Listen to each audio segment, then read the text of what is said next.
Welcome to the Tech for Good Southwest podcast, brought to you by Annie, Alicia and Ariel. Here at Tech for Good Southwest, we are on a mission to build momentum for the Tech for Good movement here in Bristol, Bath and across the Southwest. We're going to be joined by charities, investors, startups and initiatives to share their stories, their challenges and their successes in driving Tech for Good. Afternoon, it's Alicia from Tech for Good Southwest podcast. Today I'm absolutely buzzing to have Will speaking with me today. I won't go into too much because I think he is the best at selling what he does, selling himself. He's currently with his cool hat on opposite me today. But yeah, Will, thank you so much. We've obviously known each other for a little while, but please tell myself and all our wonderful listeners a little bit about you and what you do. Thank you so much. Super pumped to be here. Thank you for having me. Very excited to talk about what we do. So I'm Will, CEO and co-founder of Stabiliti, what we're now saying Stability for our planet. We are a company that's focused on carbon removal from our atmosphere and fixing all the issues that are in that ecosystem, of which there are many, some of which you may have read about recently in The Guardian. And so we're saying our tagline is that we're a globally scalable carbon removal solution. And our mission is to remove 1 gigaton of carbon from the atmosphere by 2050. We have our work cut out for us. Mega. What inspired you to start Stabiliti? Cool, great question. So it really born out of panic from the fact that the world is not going in a good direction and personal frustration that I couldn't do anything about it. So there is no doubt that we all need to reduce our emissions. We need to act more responsibly in how we treat the planet and how we consume and things like that.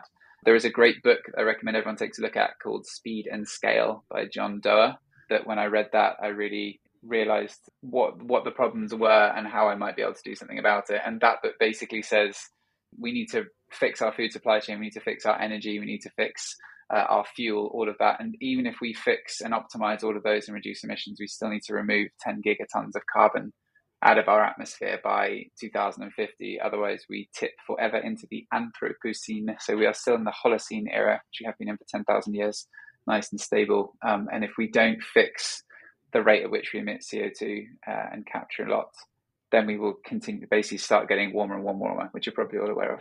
So my frustration was I can't go out and start capturing carbon. The offsets, the methods and the tools available to me, I didn't trust. If it says, do you want to buy an airline ticket and offset? Well, where does that money go? Is there actually additionality?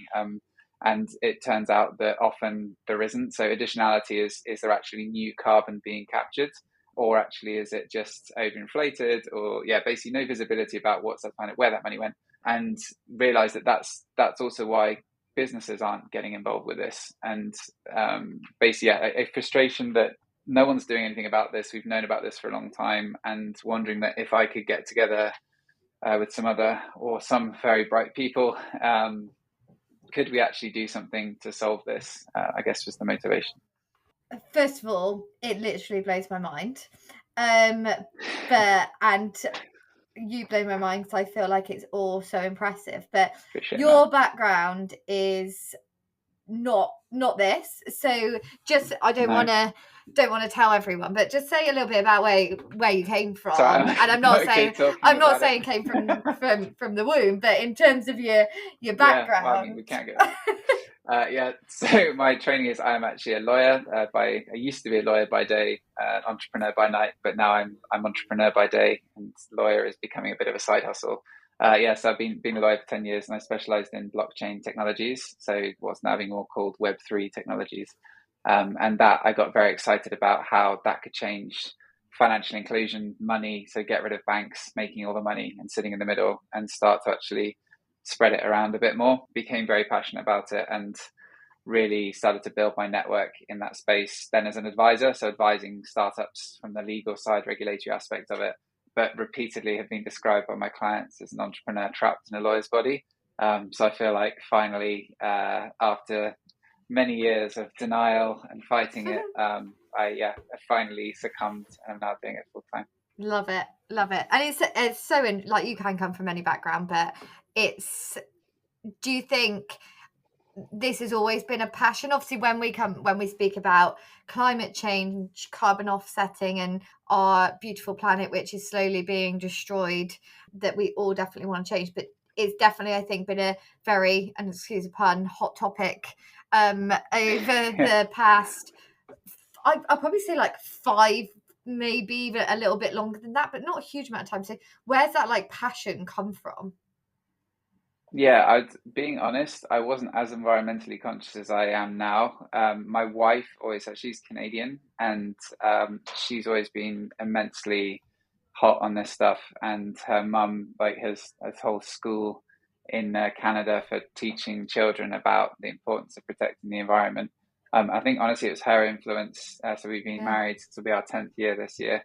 And that, I guess, just the way that she views life, and like, but always prioritize buying clothes secondhand, and like any toys for our daughter, charity shop.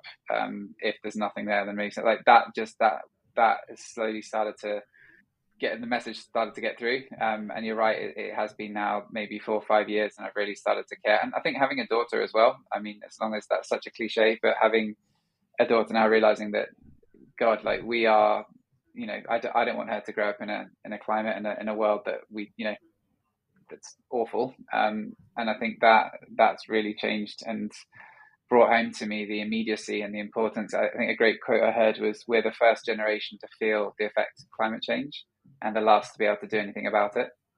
And you realize then that the burden that is on us to act and to do something is actually enormous.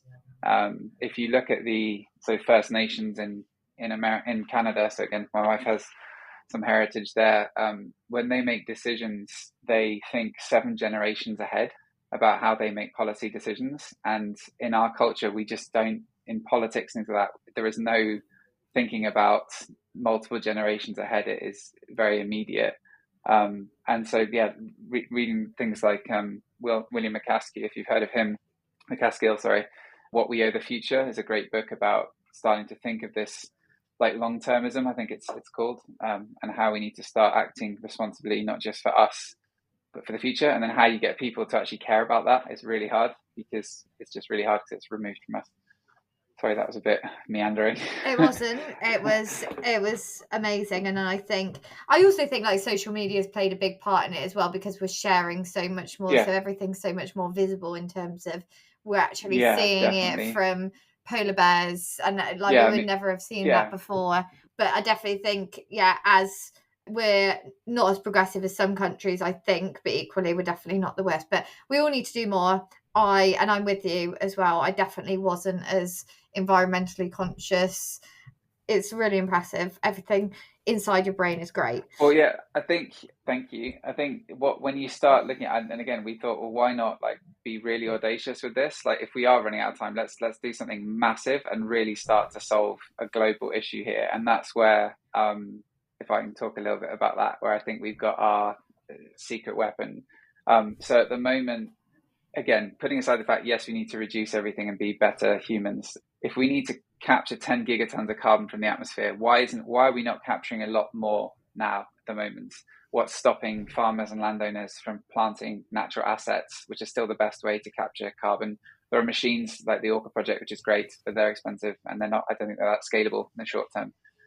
How do you actually incentivize these people to do this? And the answer is you need to pay them more. At the moment, the money just isn't flowing down to them, because you can buy carbon offsets for $3 to $4.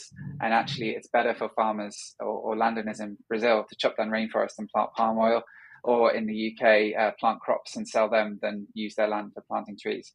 So we need to shift and change the economics and make sure they're being paid hundreds of pounds a tonne, even if the market isn't there yet. So not looking to current prices for these things as reference points, but create our own. And the way that we do that is we have a very new way of selling and getting corporates to pay for these things. Because the big problem, our solution is we solved the trust problem. We've got a platform that maps all these trees onto our platform and makes them completely transparent and trusted. So you can see exactly where, if you buy one of our offsets, you can see where the trees are, basically. So we know that there really are things there. But our issue is we went out to corporates and said, and big ones, and said, look, we've now got these really good premium offsets. Do you want to buy them? And guess what? They said, no, they're more expensive than what we can get in the Amazon that's maybe or maybe not there. So no, thank you. We don't have price terms yet. And at the end of the day, it's a cost to them for doing that. So they didn't want to do it.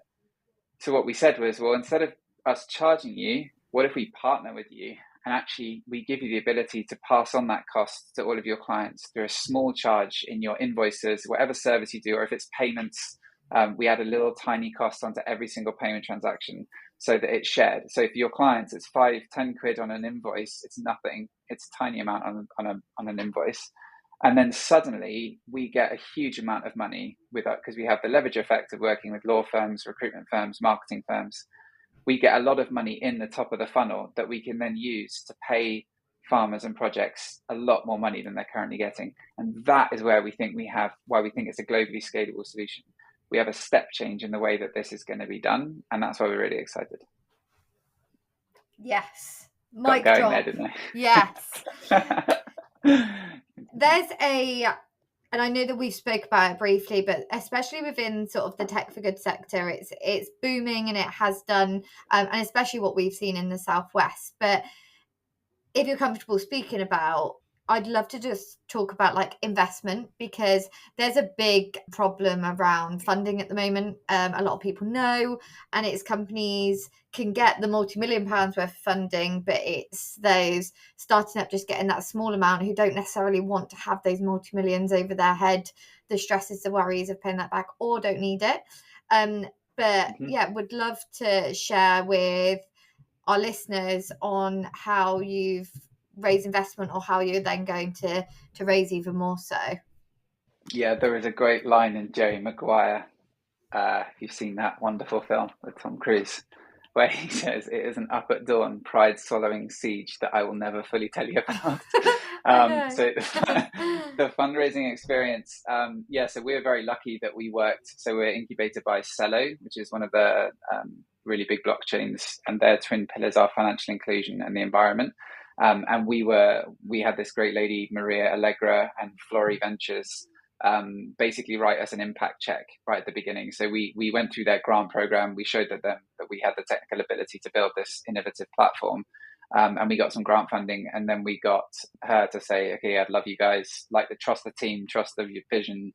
Here's some money." And then through them, we did what's called a demo day, which is where you're vetted as a company that's okay. And then we go, I think I did a 2-minute pitch to a bunch of investors that had to be completely scripted, and I had COVID at the time. Wow. So I was like, ugh, and literally like smashed through that 2-minute thing, and then got a load of investor introductions off the back of that. And then through some of those, we managed to get our funding.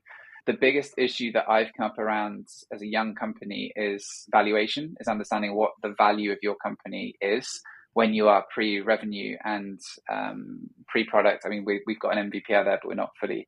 So I always thought you just kind of, you work out a number that's proportional to the amount of equity you want to give away, and that it would be a negotiation with investors. What I hadn't realized is investors, if they think the valuation is too high, even if they love you, will just walk away from you.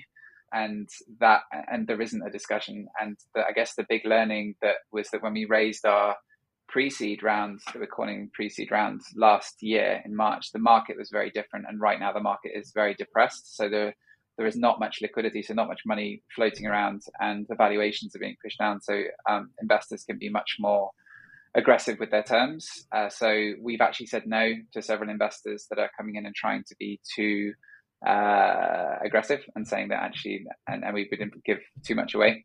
So I don't have an easy answer, I'm afraid. There's an incredible platform that I love called swoopfunding.com that I give a plug for, because Kerry there has been fantastic. You pay them a small fee, but they have a great network of investors, and they help you put together your pitch. Also pitch.space, Serkan's platform for creating a pitch deck. Again, very small fee, but they'll help you create the materials so that you present yourself in the right way. Have both been extremely helpful. And I'm pleased to say now that we are getting some positive replies, and it looks like we should be fine. But yeah, it's a challenge. It's a challenging process to go through that. Cool. No, I really appreciate your honesty and openness on that. And again, this is a pretty broad question, but because you're in the Southwest, you're very much a tech for good company, but what does tech for good actually mean to you? Oh, that is a broad question. I suppose using technology. I've heard blockchain for good for a long time, but yeah, using technology to improve the livelihoods and well-being of others. So anything that where you have this network effect, that if I build something, it will help other people either be the best versions of themselves or live a better quality of life. That certainly we see the halo effects of what we're doing as financial inclusion being a big one. So if we're able to, one of the key things we do is reduce the barriers to entry for carbon projects. So if you are a small holdings farmer, normally you have to pay £300,000 to get verified through Zero Gold Standards, about that kind of money, and it takes 18 months to 3 years. We charge a tiny fraction of that, and it's free to come onto our marketplace. So if we start to do that, in fact, ultimately we'll even be able to do it completely for free. We can start to get small African farm holdings on board, and then you have a new revenue stream, a new way for them to make money, which previously just wasn't there at all. And our very long-term vision, this is a next year plan, I guess I can tell you this. Basically, we want to make it possible for anyone with a garden to start making money from carbon. So using Google, we're actually starting a project with Imperial College London to start using AI, machine learning, and Google Map data to start mapping people's own carbon capturing assets, and then financially incentivize them to plant more trees. So you get an app, and basically your trees will be paid for by running this app. And then we can do really cool things with local offsetting emissions. You imagine like an Uber journey, and your Uber emissions are offset by the gardens that you drive past, is the end goal. Then we think we have something really scalable. Don't steal that, listeners. I was going to say, yeah, no one listen. Quick, delete out, delete. No, it's mega. No, it's fine. In fact, if someone else did that, I wouldn't mind. Like, the main thing is that we solve this problem. Yeah. And that's why when people say, like, oh, who are your main competitors? And actually, we don't see it like that. And the community is very different. Like, everyone's super collaborative and friendly, and we all try and add value to each other. So yeah, it's a nice space to be in, definitely. Definitely, and I really like that, and I completely agree. I think this competition, quick, get it copyrighted so no one steals anything kind of vibe. Like, we're trying to save the world, and that's the most important thing. Otherwise, there won't be anything to copy because we'll be dead. Which exactly is a little bit is another way of thinking about it. So, okay, amazing, really good answer, love it. What? And you've probably answered this throughout, but if there was one change to make, what would you most like to see? And then what do we need to do to get there in terms of change? Change to what? Change to the world. To the world. One ask, or one change that we're hoping to try and affect is that this is just to see how businesses view this and to change the way that they're involved. Tom's Shoes, if you've heard of Tom's Shoes, is a really great story about. So the founder of Tom's Shoes went to Argentina, saw a lot of kids there without shoes, and realized that charities weren't able to solve this problem. They weren't well enough funded, and needed to be businesses, so for-profit enterprises that were able to solve this, which is why his company does make profit, but it also, for every pair of shoes that you buy, he gives a pair of shoes to an Argentinian kid. The change that I want to see is that the idea of paying for carbon removal by businesses does not come out of a marketing budget. It's not a PR thing. And amazingly, the number of companies you speak to, that is how it works. Really? They want to be more sustainable, but it's a marketing cost. So the change that I want to see is to get businesses aligned with us and to work with us, so that so that we can start helping them pay for this. Because again, our pitch to businesses is through this inclusion of a charge in the way that you charge your clients, we can actually share some of that with the businesses that we work with, so that they can put that towards their own sustainable goals, so that we can actually help them pay for. So it doesn't have to come out of an existing budget. We can create a new revenue stream for them that they can use. Obviously, we say they have to use it for something, not Ferraris, but that they actually put it towards, I don't know, owning their own woodland, for example. And then, of course, happy for them to get the marketing and the PR buzz out of that, absolutely.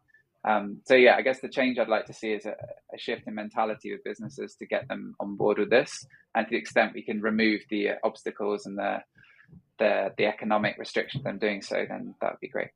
Awesome, love it. Anything in terms of not what's next for Stabiliti? Like, what's next? What's happening tomorrow? What's happening next week? Well, in hopefully 6 days or 5 days, we'll be launching our marketplace. So we're saying it's like the Airbnb for carbon projects, and we are that's basically going to help carbon projects go and tout their wares and start selling their stuff. So that's one thing to look out for. Hopefully that will all go without a hitch. But yeah, I guess what we really want to do is start partnering with companies who want to make a difference and give them the tools to do so. So we're looking for friendly, like we haven't got it all figured out yet, fully transparent about that. We need businesses who, basically want to work with us in the early stages to integrate into their systems. It's not a huge time cost at all. We just need a couple of calls with your tech team, and then, hopefully get rolling, because the more people that are willing to stand up and be pioneers, others will follow in droves. We know that will happen. We just need a few bold people to get the things moving. How can people reach you? You can email me directly. I'll give you my email address because I'm still that big a deal. So I'm Will at Stabiliti, which is Stability spelt with an I at the end because we're a tech company, .io, and that's fine. Otherwise, reach out on LinkedIn. I'm Will Foulkes. Or just bombard Alicia with messages and she can forward I'll put links below so you can go direct to Will. Thank you. Ended it. Desert island, 3 people. Go. Dead or alive? You, obviously. Oh, yes. Yeah, definitely you, because I think it'd just be too much fun. I should probably say my wife. Yeah, gosh, that's put me on the spot. But Tim Ferriss is like a guy who's inspired me so much and taught me so much through his podcast. He's so well read across so many different subjects. I think I would never be bored if I was there with Tim Ferriss. And then I can't say Obama. I do really like Obama. I'm not sure that, because you got to think how they would all get on together as well, haven't you? Mind, I'm there. I mean, you can have my space back if you'd like. No, I'm not gonna push you out with Obama. I mean, I'll take that. I've been booted out for Obama. Someone else who is, I think I wouldn't get bored talking to, is Naval Ravikant, who, if you read any of his stuff, particularly because he's so in on Web3, I'd really enjoy listening to him. He's the founder of AngelList, super smart guy. Yeah, is that 3? I guess the 3 of us. Who would you like to bring? I feel like I shouldn't be the only one inviting guests. You can ask me that. Okay. I've never even thought about it. Do I have to say you because you've said me? Nice big question, isn't it? Yeah. You can I'd probably say like Tom Kerridge, because then I can eat really well. Ooh. Yeah. That's true. I hadn't thought about that. Yeah, I'd be fed really, really well. What kind of cuisine are we talking about on the island? Yeah. I'd probably say like maybe we could do like cuisine would be like rough and ready Michelin star. Yeah. So like a fish wrapped in coconut with some flowers on the top. Fish, wouldn't it? Yeah. But Tom Kerridge, so we could eat really, really well, and I really like him as a chef. I would then say Robin Williams. Yeah, Robin Williams. And then I would probably say, I don't want to say Michelle Obama, even though I do love her and I think she's great. See, I really like Will Smith. I don't know if you've read Will Smith's Will Smith was my other one in my head because it's just... But then that thing happened that I just... slap? I'm not into that. Yeah, well, there we said it now. But then that slightly changed my... opinion. No, I think he would be maybe a little bit intense though, wouldn't he? Yeah. Probably start acting. Could be. Do you know what else? Michael Jordan. I've literally just watched The Last Dance, and I think that's why. Like, not only he'd be able to get the coconuts from the tree, like just by putting his hand up. Actually, you would as well. Will's very tall, by the way. He could be the coconut picker. I'm not weirdly tall. No. You know how high coconuts are? Well, I'm 5'2". I suppose actually someone who could climb a tree would be quite useful. Yeah, I mean, don't know who's good at climbing. No, I don't. But anyway, that's for another day. I'll have a think and I'll come back to you if I have things. Will, thank you so much. Yeah. That was awesome. Like so much knowledge. Yeah. It was awesome. Brief but intense. Yes, loved it. Thank you so much.